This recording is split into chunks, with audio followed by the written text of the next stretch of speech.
আসসালামু আলাইকুম। আশা করি সবাই ভালো আছেন। আল্লাহর রহমতে আমিও ভালো আছি।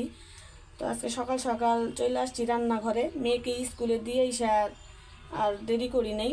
আলু ভাজি করলাম আর সিদ্ধ একটা রুটি বানাবো, তো ভাজিটা বসায় দেই।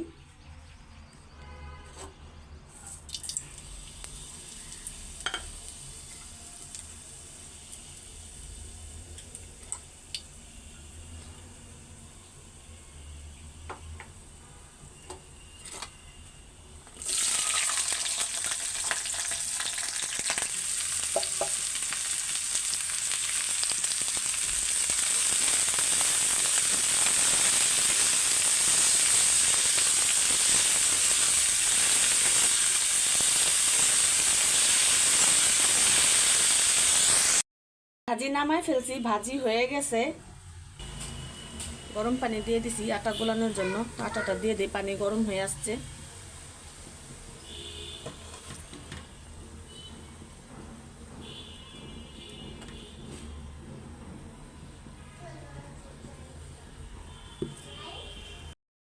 রুটিগুলি বেলে নিছি, তো এখন ভাইজা নেই,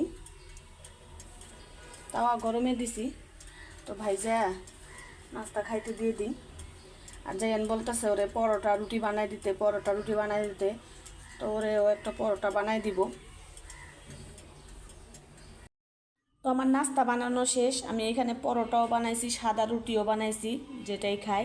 তো তাড়াতাড়ি করে টেবিলে খাবার দিয়ে দিছি, জায়ানের বাবা খেয়ে চলে যাবে। আর এদিকে মেয়ের টিফিনটাও রেডি করে নেই। তো আমার নাস্তা খাওয়া শেষ, চাটা খায় এখন কাজ করব, রান্না বাড়া দেখি কি রান্না বাড়া করি।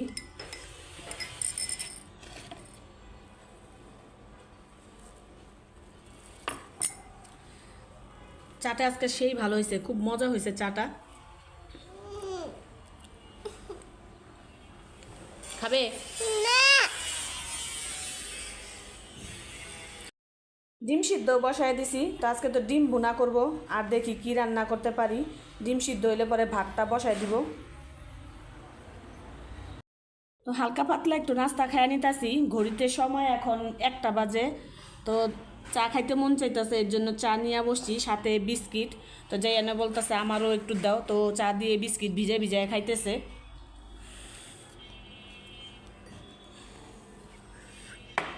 আর এই টাইমটা কেমন জানি খালি ঘুম আসে, তাই ভাবছি যে একটু চা খাই।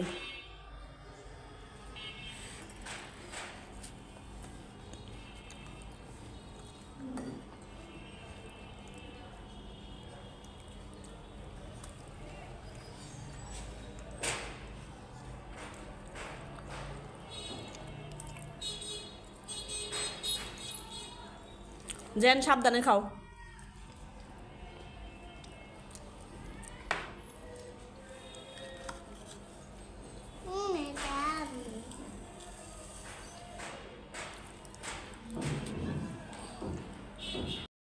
চা বিস্কিট খেয়ে চলে আসলাম রান্নাঘরে। তা আমি এখানে যে বড় বড় করে আলু কাটা নিছি ডিমের সাইজে, আর এই যে ডিমগুলি ছিলতে গিয়ে কি অবস্থা হয়ে গেছে। তো এই ডিম আর আলু ভাইজা নিব, আলু ভাইজা রান্না করব। তো আমি যেখানে পেঁয়াজ কাটা নিছি, সবার আগে আজকে মেথি ডিম ভুনা করব। তো তেল গরম হয়ে গেছে, আমি এখানে কটা মেথি সাইডে দিলাম।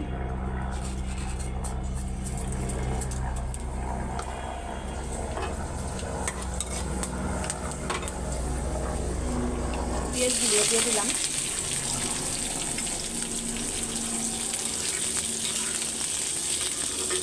আপনারাও কে কে খান এরকম মেথি ডিম ভুনা, জানায়েন কমেন্টের মাধ্যমে।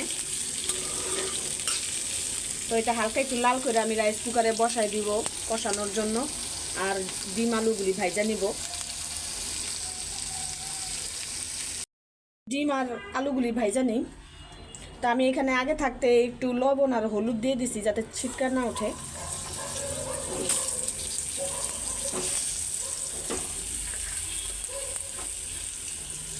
আজকে আলু একদম ডিমের সাইজ করেই দিছি। শুধু এক তরকারি রান্না করবো, হালকা একটু ঝোল রাখবো, এর কারণে।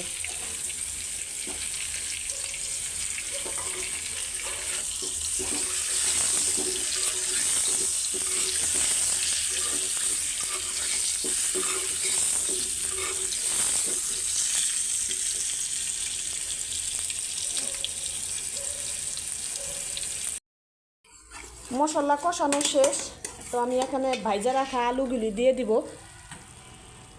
এই যে আলু সুন্দর করে লাল লাল করে ভাজছি, দিয়ে দিব। তো এটা একটু কষুক।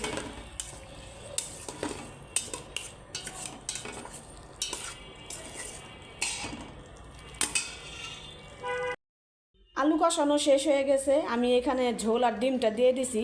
তো আর একটু শুকায় আসলে আমি নামাই নিব, নামাইয়া জিরা ফাঁকি করে দিব। আর মেথির ঘ্রাণে পুরা ঘর মনে হয় যে মই মই করতেছে, এত সুন্দর ঘ্রাণ মেথির। আর একটু শুকাইলেই আমি নামাই ফেলবো, যেহেতু আলু বেশি ঘন করলে আবার আলু আরও ঝোলটাই না নিবে, এর জন্য একটু পাতলা করেই নামাবো ঝোলটা। তো রান্না শেষ, রান্না করে ফেললাম মেথির ডিম। দেখেন কালারটা দেখতে কি সুন্দর আসছে মাশাল্লাহ, আর মেথির সুন্দর একটা ঘ্রাণও বেরোইছে। তো আমি এখানে ভাত নিয়ে নিছি, তো খাওয়ার মতো এখন কেউ নাই, আমি একাই খাবো। কালকের একটু গুঁড়া মাছ ছিল, তো খাইয়া নেই।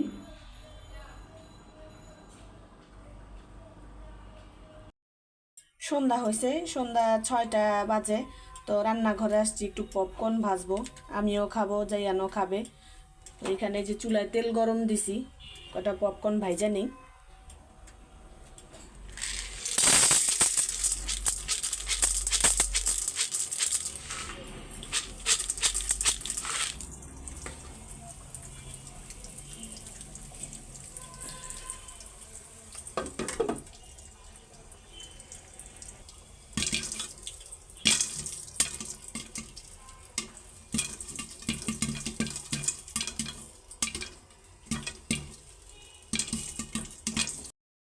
পপকর্ন ভাজা শেষ, তো খাইতেছি আর চিন্তা করতেছি, যখন পপকর্ন দোকান থেকে কিনা খাইতাম, হ্যাঁ, তখন ছোট ছোট দানার থেকে কিভাবে এত বড় বড় খই ভাজে বা খই হয়, তখন হাসতাম যে বিক্রি করার জন্যই মনে হয় বেটারা মানে মিশা কথা বলে। কিন্তু এখন যখন নিজেরা ঘরের মধ্যে ভাজি, তখন দেখি যে না, সত্যি একটু একটু দানার থেকে এত বড় বড় খই হয়।